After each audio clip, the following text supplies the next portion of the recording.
Bigyan lang po natin ng mabilis na reaksyon. Napanood ko po sa video ni Mima Alicia na si Banat Bay po ay umiyak daw po, no? Ang term po ni Mima Alicia ay umiyak nga daw po, no? Pero ang point ko lang dito, no, kagaya ng sinasabi ng ibang vloggers, harapin mo na lang, sagutin mo na lang sa korte or yung hinihinging paliwanag ng korte. Total naman pinadalhan ka na ng subpina, magpaliwanag ka na lamang doon, ano?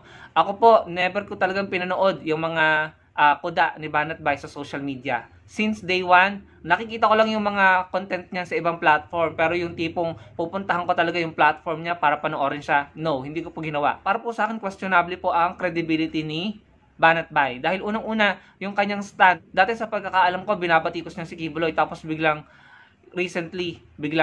pinagtatanggol na po si Kibuloy, no? So para po sa akin, wala rin niyang matinong paninindigan, ano? So, ang sa akin lang, total naman, may subpina ka na at saka si Harry Roque, harapin niyo na lamang po yung reklamo or kaso ni Senator Trillanes. Magpaliwanag kayo, no?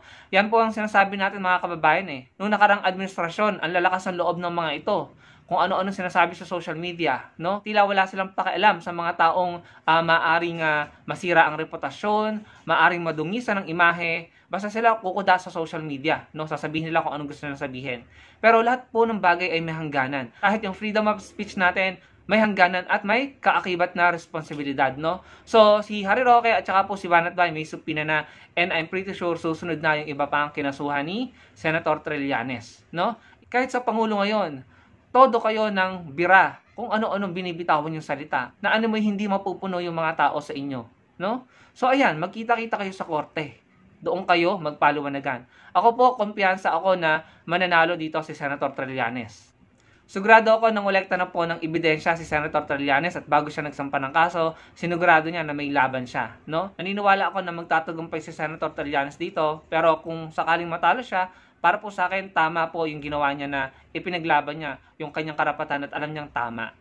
Balita ko nga po, si Banat Bay ay binabanatan na rin ang kanyang mga kapwa DDS vloggers. Anyway, sa iba pong balita, bigyan po natin ng reaction ito. Si Mayor Basti po ay tila gusto na, actually hindi lang tila, mukhang gusto na pong makipag-ayos sa mga Marcoses or kay Pangulong Marcos. Ito lang po yung aking masasabi dyan, ano?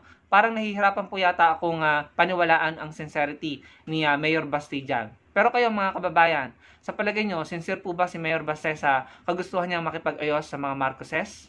Especially kay PBBM kasi matatandaan naman po natin yung mga binitawan niyang salita nung kanilang rally, no? Sa rally nila, may mga panawagang resign na alam niyo yun, dumating na sa punto na ang Pangulo ay nabastos, nasabihan ng mga below the belt na salita, na yung mga supporter niya, yung mga Pilipino na sumusuporta sa gobyerno ay nasaktan doon sa mga narinig na salita doon sa kanilang rally, no? Si Mayor Baste, may mga sinabi din siya kay Pangulong Marcos Jr., no?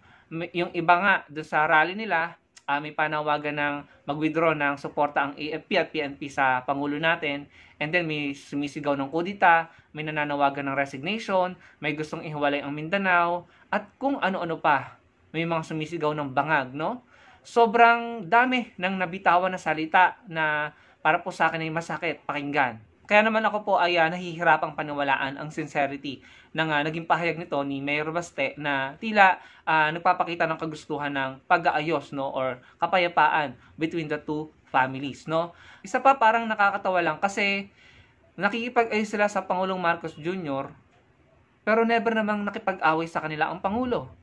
Never kong nakaringgan na gumante ng masakit na salita or nagbitaw, bumato ng mga salitang hindi katanggap-tanggap ang Pangulo habang sila ay ginagawa yon sa Pangulo, no? So gusto nilang makipag-ayos sa Pangulo, gusto na nila ng kapayapaan, pero never ko po, no, na nakakita ang nakipag-away sa kanila ang Pangulo. Sa totoo lang, deadma ang Pangulo sa mga masasakit na salitang ibinato sa kanya.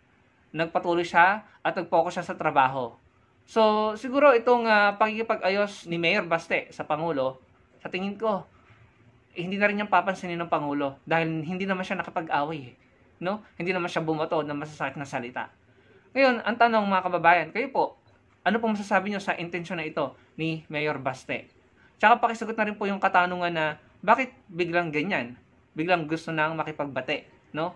Bakit gusto nang makipag-ayos? Sana po masagot niyo. Kahit kasi ako nagulat at nalito.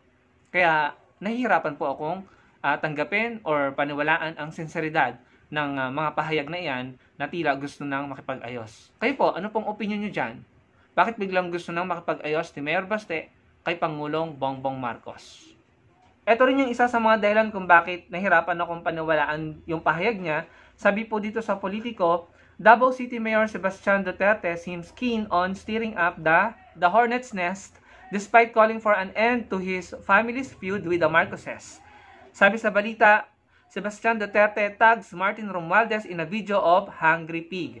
Ayan, sa pagkakaintindi ko, tinagpo ni Mayor Baste si Speaker Romualdez sa isang video ng gutom na pig. Ayan, mga kababayan. So, anong ibig sabihin yan? 'Di ba? So, pagkatapos ng balitang Baste wishes to end draw with Marcoses, mababalitaan mo yung ganito na tinagdi umano ni Mayor Baste si Speaker Martin Romualdez sa isang video ng gutom na pig. O, anong ibig sabihin yan? Nung nabasa ko yung balita niyan, doon ko na pagtanto na totoo ba yung kanyang kagustuhan na tapusin na yung hidwaan ng kanilang mga pamilya, no? At gusto na niya makipag-ayos. Na parang meron siyang statement dati na gusto na niyang bumalik yung Uniteam. No? Bakit may ganun? Bakit tinag yung pinsan ng Pangulo sa isang video ng gutom na pig? So, kayo na ang humusga, mga kababayan. Tama bang gawin nyo ng isang professional na government official? Ewan ko kung anong ibig niyang sabihin doon. Bakit niya nagawa yon? Pero, hindi po talaga maiwasan na questionin kung sincere ba siya sa pakikipag-ayos. So mga kababayan, sana po yung makapagbigay kayo ng inyong opinion sa comment section at huwag nyo kalimutang i-like ang ating video. Maraming pong salamat sa panonood.